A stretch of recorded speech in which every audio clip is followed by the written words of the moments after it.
terkait dampak yang ditimbulkan oleh saya katakan primordialisme. Sekali lagi, misalnya Wang Karau, Wawa Ombo, yang mana itu adalah sepupu satu kalinya, di mana dia itu adalah panglima perangnya Wang Karau, misalnya kemudian Tuani, Sheikh Kamaludin tadi, itu bukan milik keluarga-keluarga. Hari ini saya mendeteksi itu yang terjadi, bahwa kita bicara Tuani itu bicara orang Bonto saja, kita bicara Sungkwa Busu itu milik Katilumbu saja, bicara Wawang Karau milik orang Jaya Bakti saja, bicara Wawa Ombo itu milik orang-orang yang. Assalamualaikum warahmatullahi wabarakatuh. Selamat datang di Gerakan Sampolawa Official.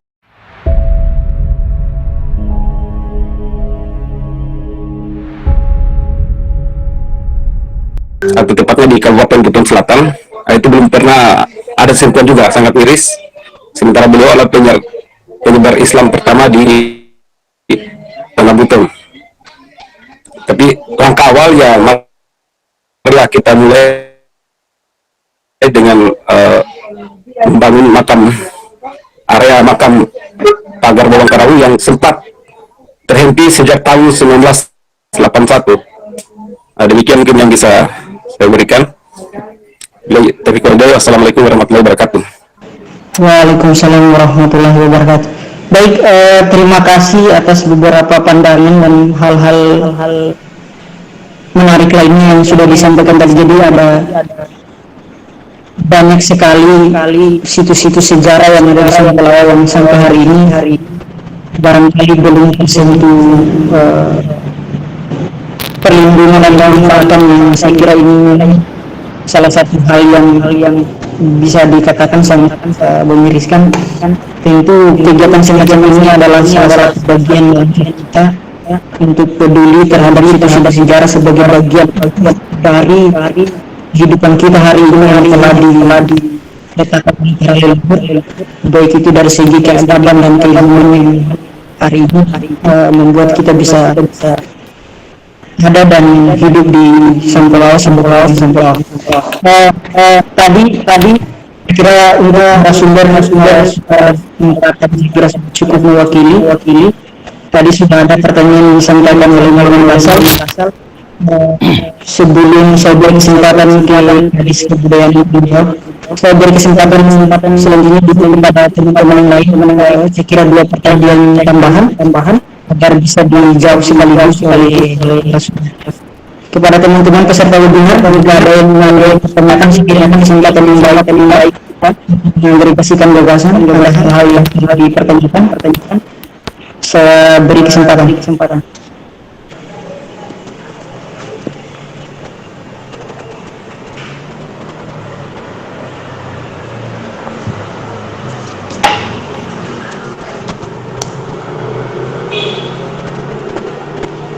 Baik, saya kira kalau beliau udah dipertanyakan sambil teman-teman sorry, ada dari Laut Said, saya persilakan.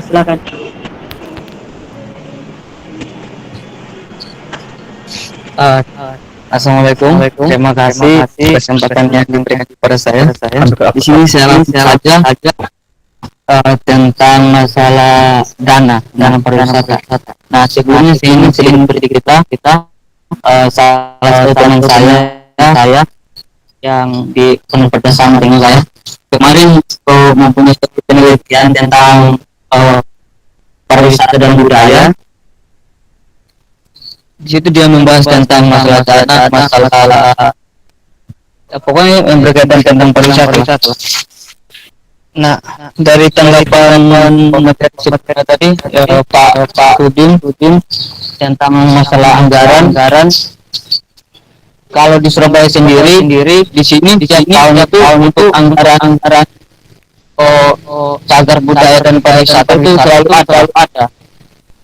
Dan kalau bisa dicek juga di Kementerian alamat sahabat Kemen Parekraf itu Sandiaga Uno sendiri di tahun 2020 itu telah mengeluarkan dana sebanyak 2,7 triliun dan tahun kemarin 2021 itu sekitar 3,3 triliun. Jadi kenaikannya sedikit.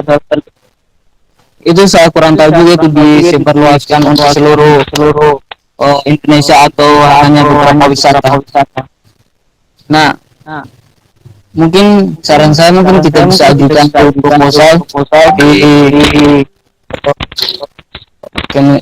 Dinas Pariwisata dan Kabupaten Selatan tentang hal ini, karena saya tiap tahun itu pasti ada dana yang cair untuk dan pariwisata, baik itu untuk renovasi atau pembangunan pariwisata baru atau apa ya renovasi kayak contoh kayak makam tua atau nah itu sudah ada dana. Tapi saya tidak tahu juga apakah di Samplau itu memang di sebagian punya cair atau mungkin bisa diusulkan dulu. Jadi tidak usah pakai patung atau dari keluarganya sendiri, tapi paling saya dan segera ada dana untuk hal seperti dana pariwisata dan budaya di Selatan. Namun bisa kita patungan untuk masalah, tapi sebaiknya mungkin bisa kita ada proposal dulu di dana pariwisata dan budaya masalah dana ini, karena sekarang saya setiap provinsi atau kabupaten itu pasti dapat dana pariwisata dan budaya untuk yang digunakan untuk renovasi, memperbaiki atau melindungi budaya sangat penting. Nah, jika kalau seandainya makam Wawa dan lain-lain yang sudah kita bahas bagian dari janji budaya yang penting bagi Sampelawa, Buton Selatan, saya kira itu ada dananya untuk perbaikannya. Mungkin itu saja sih. Terima kasih. Baik, terima kasih atas pertanyaan yang telah diajukan dari saudara Laude Zulfikar. Jadi saya kasih dulu pertama kita dapat pandangan dari narasumber. Pertanyaan pertama tadi terkait legalitas makam Wawa dan Wawa yang ada di Sampelawa ini. Yang kedua menyangkut tentang pengingkaran cagar budaya terhadap penggunaan cagar budaya yang ada pada khususnya di Sampelawa. Saya kira saya beri langsung ke narasumber dalam hal ini Kadis Kebudayaan menjawab pertanyaan ini, apakah menyangkut legalitas, kedua menyangkut anggaran terhadap perlindungan cagar budaya. Barangkali waktu dan tempat saya persilakan. Terima kasih moderator. Assalamualaikum warahmatullahi wabarakatuh. Waalaikumsalam warahmatullahi wabarakatuh. Halo Pak Sudin, masih dengar suara saya? Pak Sudin? Siap, masih dengar. Ayam Mbak Internet. Jadi udah lesih negosiasi ya, Ombe. Jadi apa? Jadi bina kamu Elianto, kamu Akanto, Ainto.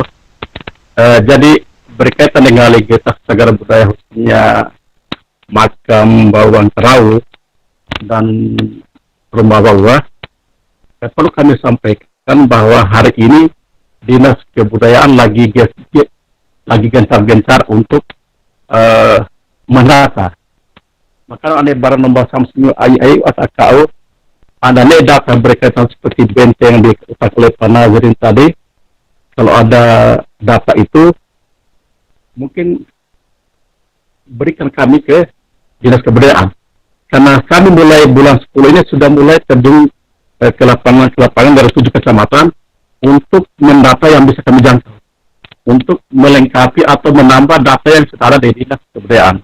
Hari ini kan Dinas Kebudayaan lagi memasuk secara online di data kebudayaan di Kementerian Pendidikan dan Kebudayaan.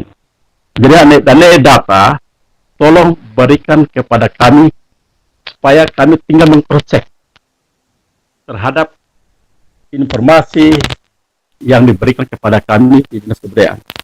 Kemudian yang kedua, jadi seperti Adinda Zulfikar tadi, legalitas cagar budaya, bahwa kami hari ini lagi mendata semua yang berkaitan dengan cagar budaya, situs yang masuk dalam 10 pokok kebudayaan tadi. Nah, setelah pendaftaran selesai, maka kita tentukan ada penetapan. Dari hasil penetapan ini, tidak semua yang didaftar itu, yang didata itu, inventarisir itu, bisa dikategori sebagai cagar budaya. Tim ahli yang akan menentukan. Satu contoh, seperti kuburan Rawa, karena salah satu untuk menjadi kriteria sebagai cagar budaya itu paling tidak ada 5 poin ya, untuk menjadi perlu diketahui kriteria sebagai cagar budaya. Di samping berusia 50 tahun, dia dapat mewakili masa gaya paling singkat berusia 50 tahun. Kemudian yang ketiga, memiliki arti khusus bagi sejarah. Ini paling digarisbawahi, memiliki arti khusus bagi sejarah dan ilmu pengetahuan. Kalau kita merujuk kepada Bawang Tahu yang punya dedikasi perjuangan yang sungguh luar biasa bagi masyarakat Sampelawa, saya kira lagi-lagi yang menentukan itu cagar budaya atau bukan, tim ahli layak menentukan. Kami dari Dinas Kebudayaan mulai bulan 10 ini sudah akan ke lapangan untuk melengkapi data yang belum terupdate sudah 4 tahun terakhir ini. Kemudian yang berikut, berkaitan dengan saya jawab pertanyaan Zulfikar tadi, berkaitan dengan dana, bahwa Dinas Kebudayaan, satu contoh yang menjadi ujung tombaknya Dinas Kebudayaan adalah melalui sanggar, termasuk di dalam Baruga. Hari ini Baruga kita di Buton Selatan ada 24, yang terbanyak telah di Sampelawa itu sebanyak 8 Baruga. Pion-pion inilah yang akan melengkapi kekayaan khasanah budaya Buton Selatan, khususnya di Sampelawa. Nah, oleh karena itu, keberadaan Sampelawa yang dimana pada hari ini kita melahirkan sudah 1 tahun lebih ini adalah Sanggar Sungkobuso. Itulah salah satu ujung tombak sebagai pelestari budaya yang ada di Buton Selatan. Kenapa namanya oleh Sanggar Sungkobuso? Kenapa bukan nama lain? Karena itu salah satu tujuannya adalah supaya semua sinkron, semua nama-nama tokoh di Buton Selatan yang mempunyai sejarah yang cukup hebat, kita angkat di permukaan melalui salah satu nama. Sama halnya dengan KUD Pasombarajaya yang hari ini telah diangkat sebagai sebuah nama koperasi untuk mengangkat nama-nama tokoh sejarah kita di Kecamatan Sampelawa. Nah, kemudian yang berikut, bahwa di Buton Selatan memang pusat di Sampelawa, di sini kita ada, paling tidak ada 4 ya, kuburan Syekh Muhammad Kamaluddin, kemudian kuburan Laude Sungkobuso yang kemarin sudah dipagar, kemudian kuburan Wawan Kerawu, dan kuburan Laude Daradangu yang ada di Sampelawa Lama ya. Perlu kami sampaikan bahwa untuk keamanan di rumah Wawan Kerawu, kami sudah berkoordinasi dengan Kadis Perumahan Ode Asri Putra Sampelawa juga. Sampai tadi siang kami masih diskusi ya. Nah, mungkin timnya dari Dinas Perumahan sudah mengukur untuk perencanaan di rumah Wawa ya. Karena ukuran lokasi di rumah Wawan Kerawu telah 22 kali 24 meter ya. Itu luas 22 kali 24 meter. Nah, rencana ini sebenarnya dari tahun 2018 semasa saya menjadi sekretaris Dinas Kebudayaan. Tapi lagi-lagi dia putus di ujung jalan. Karena kenapa? Karena kita Buton Selatan belum mempunyai tim ahli cagar budaya untuk menetapkan terhadap situs-situs sejarah dan situs budaya. Nah, oleh karena itu berikan kesempatan kepada kami untuk berbuat paling tidak 2023 untuk pendaftaran, penetapan. Dinas Kebudayaan sudah menganggarkan untuk hal-hal seperti itu. Kemudian berikut, kita perlu berbangga bahwa hari ini Buton Selatan masuk menjadi anggota jaringan Kota Pusaka Indonesia yang ke-75. Nah, kenapa kita masuk di dalamnya? Jadi Sulawesi Tenggara hanya 2, Bau-Bau, dan kita masuk ke 75 dari 76. Kenapa kita masuk? setelah mulai diskusi panjang, ternyata Buton Selatan yang membackup terhadap kokohnya Kesultanan Buton. Mari kita coba bedah. Benteng saja yang ada hari ini yang terdaftar di Dinas Kebudayaan terdapat 33. Belum yang disebutkan oleh Pak Nazrin tadi. Itu belum disebut oleh yang didaftar oleh yang disebut Pak Nazrin tadi 24 benteng. Dan kami kalau ada data itu tolong berikan kepada kami supaya menjadi kekayaan Hasanah Buton Selatan.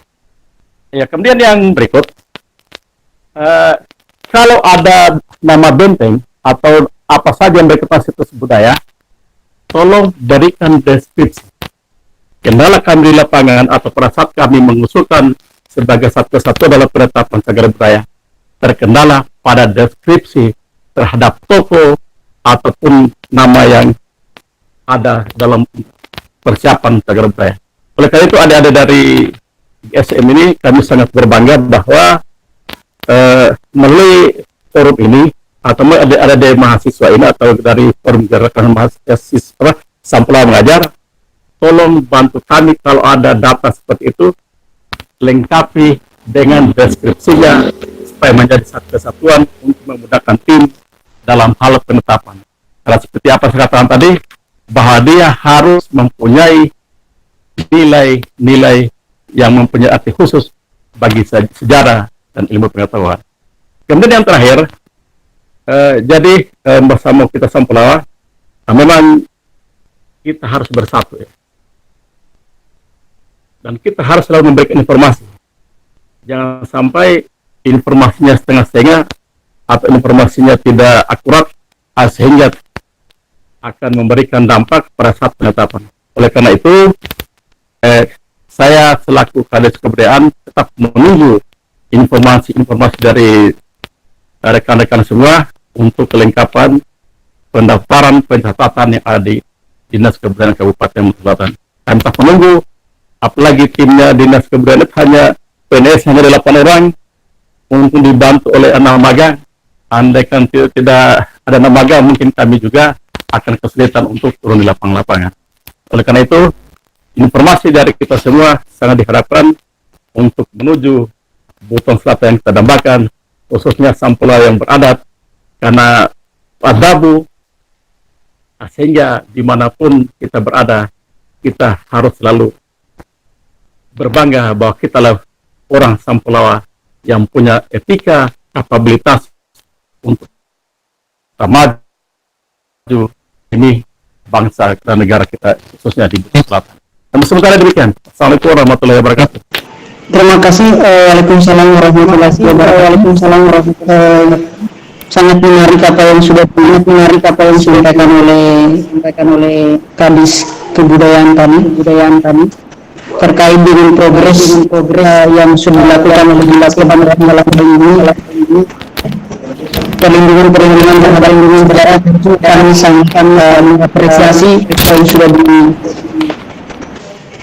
dilakukan oleh Dinas Kebudayaan dalam hal ini, yang selalu berupaya untuk mendorong terhadap perlindungan situs sejarah.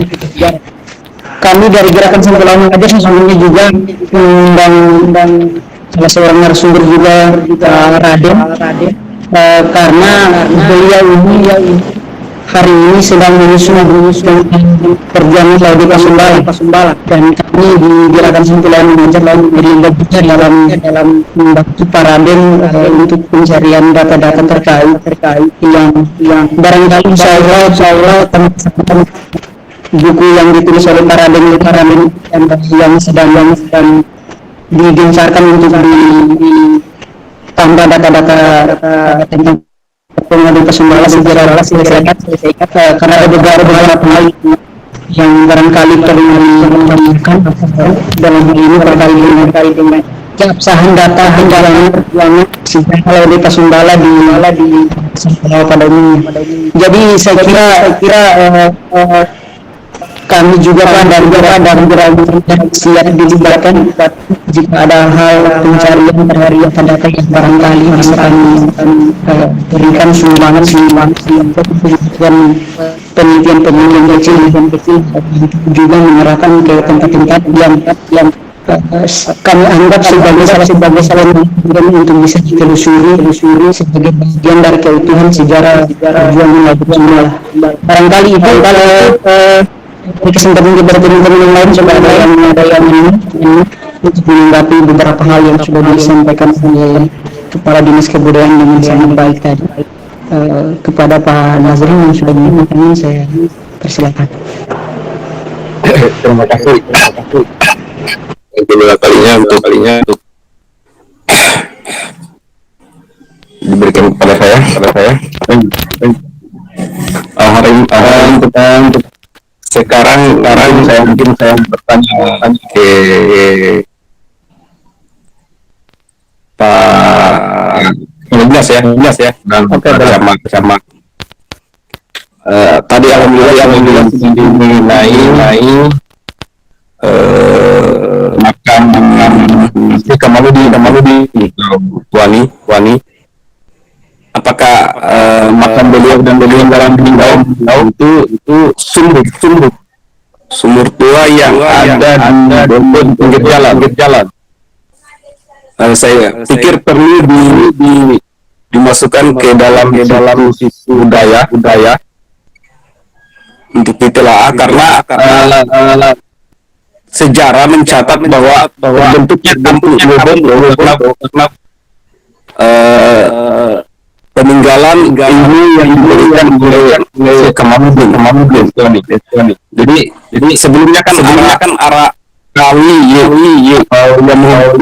yang membatas antara Gunung mengalir ke selatan karena beliau ucapkan tongkat bentuklah delta yang hari ini menjadi membentuk. Jadi itu saya pikir perlu dilestarikan. Ada selain kuburan C juga ada peninggalannya berada di pinggir jalan. Kemudian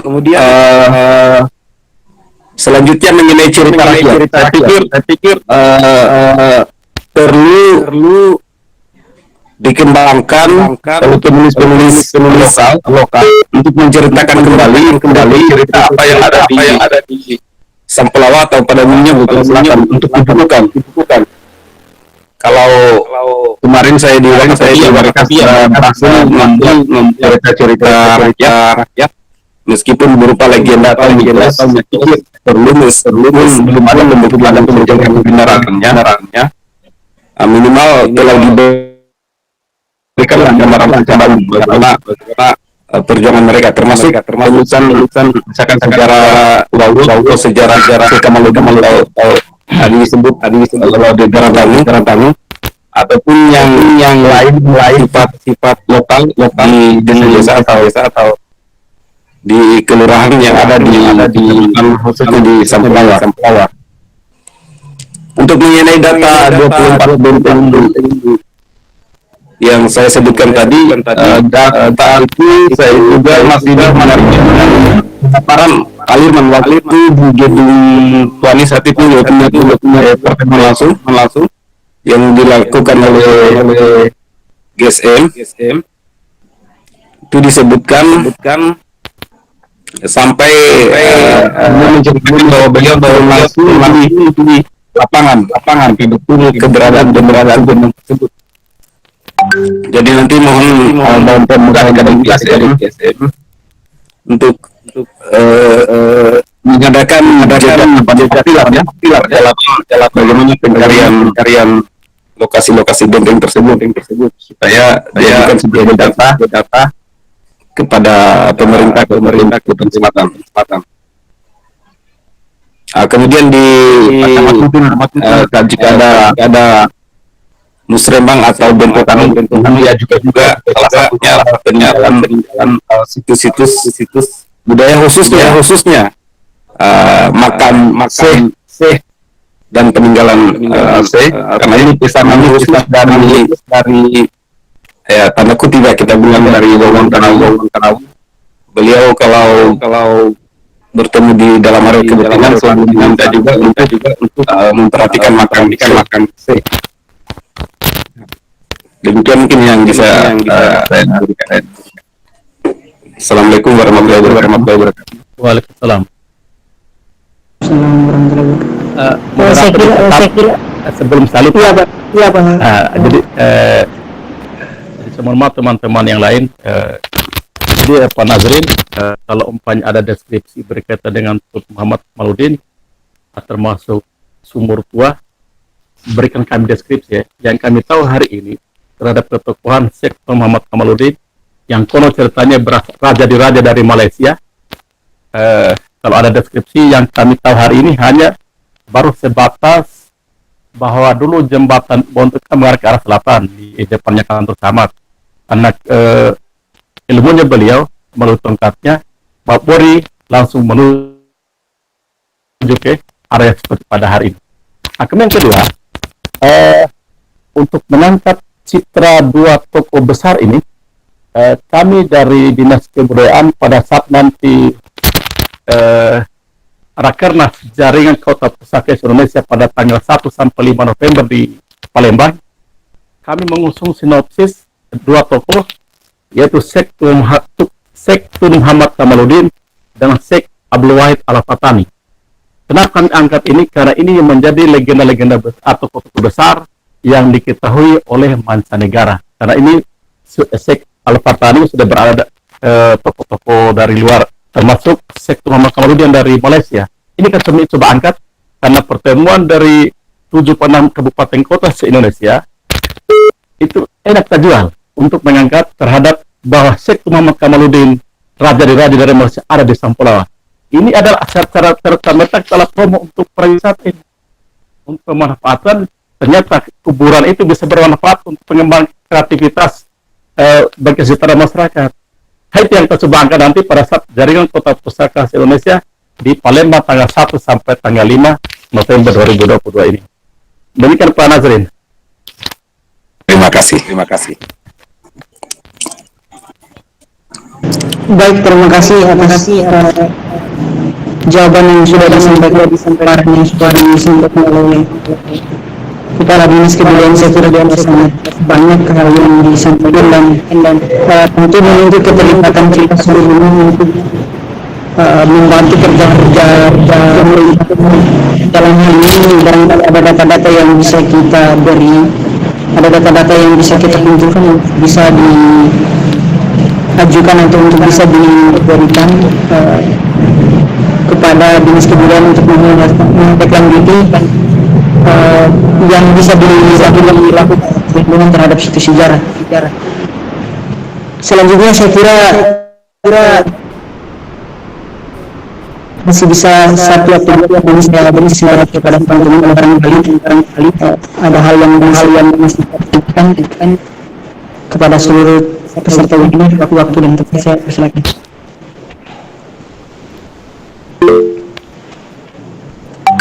Ya, jika sudah tidak ada, barangkali sebelum kita menutup diskusi pada kesempatan malam hari ini, saya minta kesediaan dari founder Gerakan Sampulawa Mengajar untuk memberikan beberapa tanggapan atau beberapa masukan pikiran-pikiran pokok terhadap webinar kita pada kesempatan malam hari ini yang berhubungan tentang perlindungan situs sejarah atau dalam hal ini rencana pemugaran makam Wayang Karawi yang kita inisiatifkan bersama.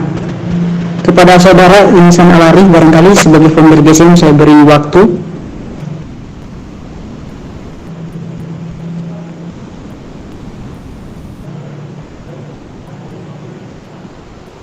atau barangkali ada teman-teman yang lain yang masih ingin mengajukan pertanyaan.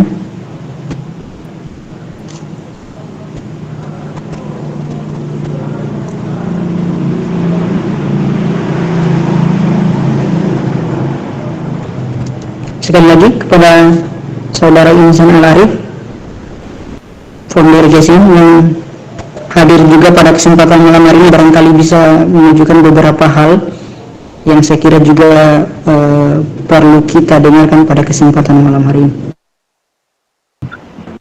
Selamat malam dan salam sejahtera.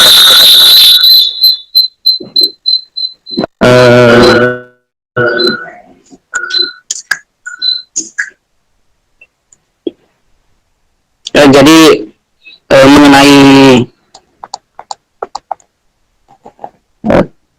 webinar pada malam ini terkait renovasi pagar area makam Wawang Karau itu, seperti yang disampaikan oleh inisiator-inisiator tadi, kami berdiskusi dan kemudian saya dengan sedikit pengetahuan yang saya punya, sehingga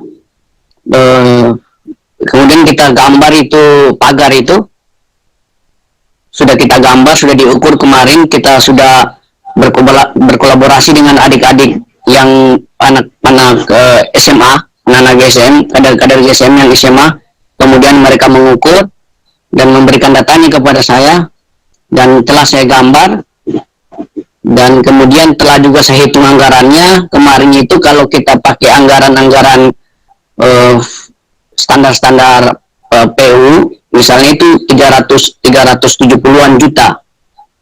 Nah, namun kita diskusi lagi karena ini Nawa itu awalnya itu adalah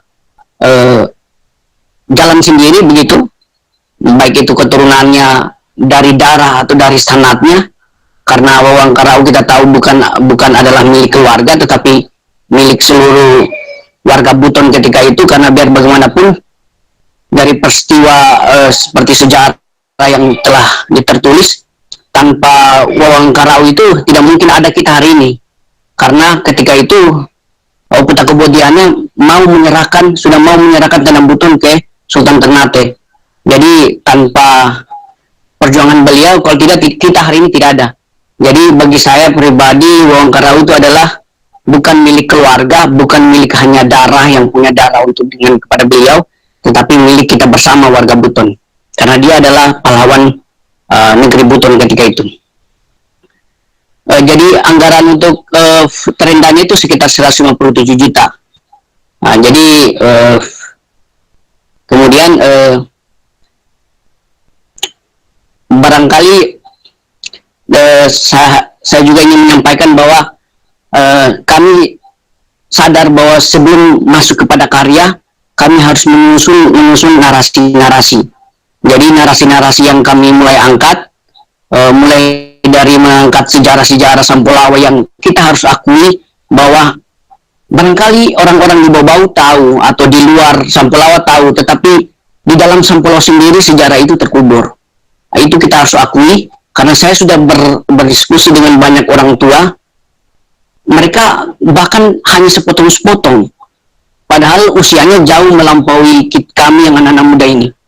Nah, berarti saya menarik kesimpulan dan melihat dari berbagai percakapan dan diskusi itu, ternyata sejarah kita tidak diketahui khalayak banyak.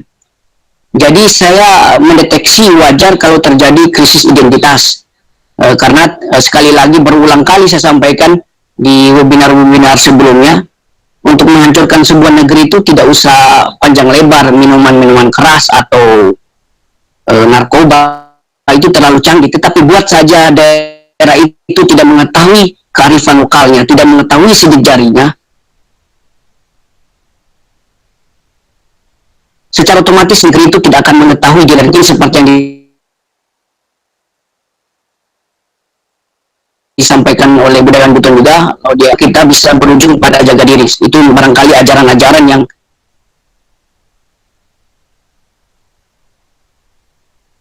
nanti bermuara ke sana dari ketidaktahuan terkait identitas diri itu.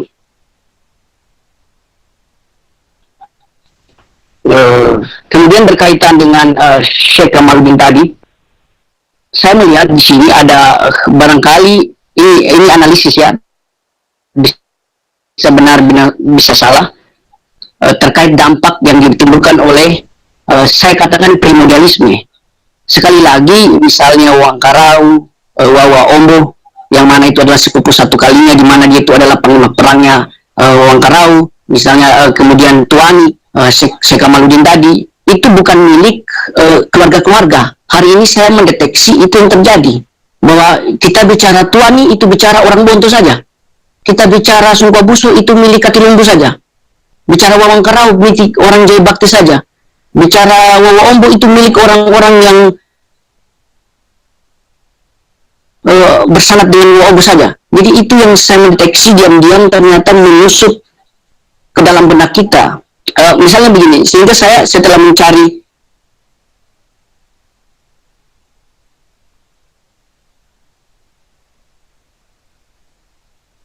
keresahan, saya mendapat di mana mereka saling bertukar ilmu, saling sharing, dan kemudian tiba pada sebuah pernyataan yang mungkin generasi harus tahu pernyataan ini. Dia bilang bahwa Sampulawa ini akan tetap jaya jika anak turunan misalnya dari Tuani, ini perjanjian antara Tuani dengan Wangkarau. Jadi mereka bilang kita akan tetap jaya dan turunan akan tetap besar jika mereka ini tidak saling bertengkar. Jadi saya dengan kesimpulan seperti itu, kita lihat sekarang ya yang terjadi seperti ini, dan kita lihat juga kita saling mengklaim kami lebih tua loh, tidak, kita ini lebih sakti, bertengkar soal-soal yang begituan. Tidak ada itu semacam puangkang kataka gitu, sejenis itu. Selalu kita berdebat, kita yang paling sakti, kita yang paling kuat. Nah, ternyata perjanjian tadi sekali lagi Syekh Kamaluddin Wangkarau katakan bahwa kita akan tetap besar, dan terkecuali anak-anak tani dan turunan semua kita saling baku akur. Dan otomatis kalau kita tidak tahu apakah kita tidak besar saat ini, yang otomatis juga berarti kita tidak akur. Ada saling primodalismenya kuat. Itu pendapat beberapa juga para dosen juga, hasil diskusi juga dia berkatakan seperti itu. Mungkin itu saja Pak Ketua. Saya tunggu di kita pembentukan panitia nanti untuk renovasi pagar area makam itu.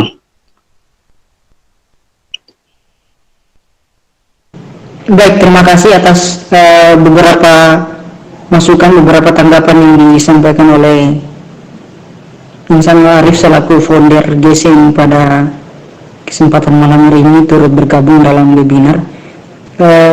Masih ada yang mengangkat tangan, saya beri kesempatan terlebih dahulu sebelum kita benar-benar menutup kegiatan pada kesempatan malam hari ini. Pak Nazrin, waktu dan tempat saya persilakan. Terima kasih untuk yang ketiga kalinya. Ini langsung ke Pak Hairudin. Mungkin Pak Kadis, silakan. ada agenda bahwa akan membahas mengenai Syekh Kamaluddin maupun baru. Tadi Pak mungkin mikrofonnya bisa dimatikan terlebih dahulu. Mungkin saya langsung komunikasi langsung dengan Pak Kadis ini. Yang pertama, silsilah. Apakah runut silsilah Syekh Kamaluddin ataupun Syekh Abdul Wahid sudah lengkap? Dua-duanya belum ada kantor. Termasuk pribadi juga belum ada. Belum ada. Jadi untuk silsilah ini saya duaikan ada di martabat 7 itu tertulis juga susunannya. Kakek beliau kan di dalam martabat 7 itu saudara dengan kakak atau Siti Fatimah bukan Musrifatul Izzati al-Fakri. Itu silsilahnya kemudian dia bersambung di silsilah Kesultanan Brunei, yaitu di anak dari Muhammad Ali Idrus itu menjabat di Brunei yang diakui silsilahnya. Kemudian itu silsilah Tuan Guru. Saya rancang Ka'bah akan cerita bahwa putra dari Sultan ke-7 Sapargau sempat, yaitu yang dikenal dengan Kabelah atau Muhammad Abu Badui, ini sempat menikah di Johor. Kemudian anak mereka itu dicurigai sebagai putra mahkota, turunannya sebagai putra mahkota. Apakah Tuani atau Syekh Kamaluddin ini merupakan cucu dari putra mahkota yang hasil dari perkawinan antara kabinet. Apakah benar adanya putra atau putra mahkota dari Kesultanan Johor sempat meninggalkan Johor menuju ke Tanah Buton? Sangkut pautnya yaitu ketika Syekh Kamaluddin tiba di Tanah Buton, konon ceritanya bahwa beliau setelah mencoba ilmu-ilmu kebatinan yang ada di Tanah Buton, tidak ada yang menyerupai beliau saat itu atau Syekh Kamaluddin. Hanya ketika tiba di Sampelawa, itu kurang lebih ada Wawang Karawu atau Lodi Basombala, beliau juga kaget, kok ada yang seperti ilmu yang saya bawa gitu. Sehingga terjadi pertautan yang diceritakan tadi Pak Arif tadi, terjadi pertautan antara ilmu. Kalau dari sanad, kalau untuk saya mereka sepertinya sepupu dua kali. Karena saya juga agak bertanya, kenapa seorang Syekh harus meninggal di Sampelawa jika beliau tidak memiliki pertautan darah dengan Sampelawa, seperti itu. Nah, ini cerita ini saya sudah sempat cerita juga dengan pemuda-pemuda di Bonto. Ya, kita masih mencari pembenaran atau kebenaran cerita ini. Kalau tadi untuk Syekh Abdul Wahid, di kitab Martabat 7 di Beliau ada silsilahnya, itu tersambung dengan Muhammad Idrus. Kemudian dari Brunei sudah paparkan juga bahwa mereka nenek atau kakeknya mereka adalah Muhammad Idrus, sepupu satu kali dengan awak kakak Musarifatul Izzati Al-Fakri. Jadi saya pikir perlu mungkin anggap saja silsilah yang masih diragukan nanti dipaparkan di pertemuan itu.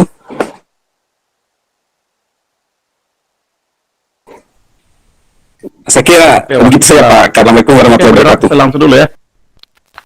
Baik, langsung. Jadi gini Pak Nazul, terima kasih atas informasi awal. Memang saya selaku Kadis Kebudayaan pada saat kami melaporkan berkaitan dengan kesiapan ke Palembang, saya sudah ancang-ancang dan merancang untuk membuat sinopsis yang berkaitan dengan tokoh-tokoh besar yang ada di luar Indonesia, seperti Syekh Muhammad Kamaluddin dan Syekh Abdul Wahid.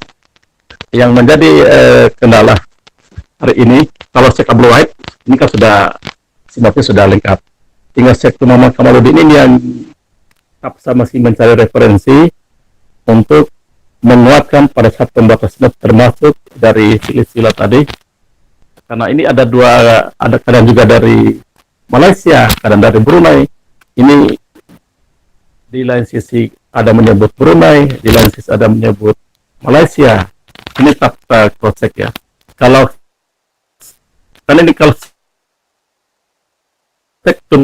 Muhammad kalian raja di raja, kalau ada salah maknanya nih, raja di raja. Mungkin apakah Brunei memang ada pertalian yang sangat erat antara Brunei dengan Malaysia termasuk Indonesia. Sehingga kalau kita merujuk pada silsilah tadi yang telah diberikan gambaran oleh Pak Nazim tadi, ya mungkin Kak Bella atau ada Ahmad Badu yang kubernya di Kampa itu, yang dia adalah Pak Engko.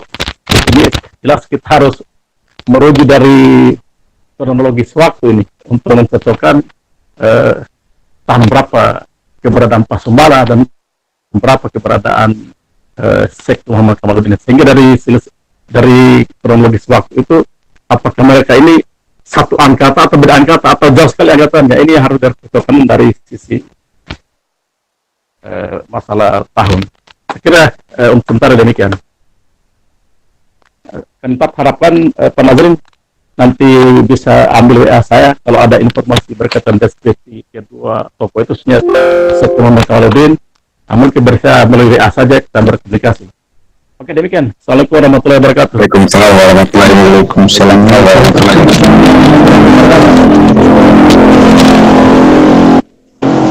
Baik, terima kasih atas saya kira sudah sangat banyak informasi yang diberikan oleh Kadis Kebudayaan. Kami sangat berterima kasih dan sangat mengapresiasi atas hal-hal yang sudah disampaikan. Tentunya menjadi satu khazanah keilmuan bagi kita semua, bagi Sampolawa, dan hal-hal yang sudah dilakukan atau progres yang sudah dilakukan oleh Kadis Kebudayaan. Tentu kami berharap bahwa kedepannya paling sejarah dalam hal ini yang ada di Buton Selatan atau khususnya di Sampolawa bisa ada progres yang sangat baik, yang tentu kami generasi Sampolawa sangat mengharapkan. Dan kami sekali lagi dari Gerakan Sampolawa Mengajar atau bahkan seluruh masyarakat Sampolawa siap dilibatkan jika ada hal-hal yang baik itu berupa data-data tambahan yang mungkin bisa kami berikan, atau hal-hal lain yang bisa kami bantu lah, baik dari segi tenaga ataupun hal lainnya terhadap pencarian terhadap situs-situs sejarah dan data-data yang penting untuk bisa diberikan sebagai tambahan masukan data yang ada di Dinas Kebudayaan. Selanjutnya yang ingin juga saya sampaikan sebelum saya menutup kegiatan pada kesempatan malam hari ini, saya kira kita sudah sampai di pukul 20 kurang 6 menit lagi, 20.00. Saya kira webinar pada kesempatan malam hari ini bukan yang terakhir kalinya. Tentu ada hal-hal yang akan kita lanjutkan, langkah-langkah konkret yang perlu kita lakukan, berkolaborasi seperti yang disampaikan oleh Camat Sampolawa tadi, mengajak kepada kita seluruhnya untuk berkolaborasi. Selanjutnya tindak lanjut dari kegiatan ini, kami dari Gerakan Sampolawa Mengajar sebenarnya sudah mengusung beberapa hal penting yang insya Allah dalam waktu dekat kami akan mengajak seluruh pihak-pihak terkait dalam hal ini, pemerintahan atau Dinas Kebudayaan, kecamatan, dan tokoh-tokoh adat, tokoh-tokoh masyarakat, dan pemerhati-pemerhati situs sejarah untuk kami berinisiatif untuk melakukan rapat pembentukan kepanitiaan terhadap rencana kita semua penyegaran makam Yaya. Mudah-mudahan bisa berjalan lancar dan mudah-mudahan seluruh pihak terlibat. Tentu kami akan terus berkomunikasi dengan Dinas Kebudayaan, Camat Sampolawa, dan pihak-pihak terkait lainnya. Semoga hal-hal semacam ini bisa terus kita galangkan, bisa terus kita lanjutkan demi perlindungan terhadap situs-situs sejarah yang ada di Sampolawa. Barangkali saya kira itu saja webinar kita pada kesempatan malam hari ini, tanpa mengurangi kesempatan kepada teman-teman yang lain untuk bertanya. Saya kira kita sudah sampai pada waktu yang tepat untuk menutup webinar pada malam hari ini. Sekali lagi saya mewakili teman-teman dari Gerakan Sampolawa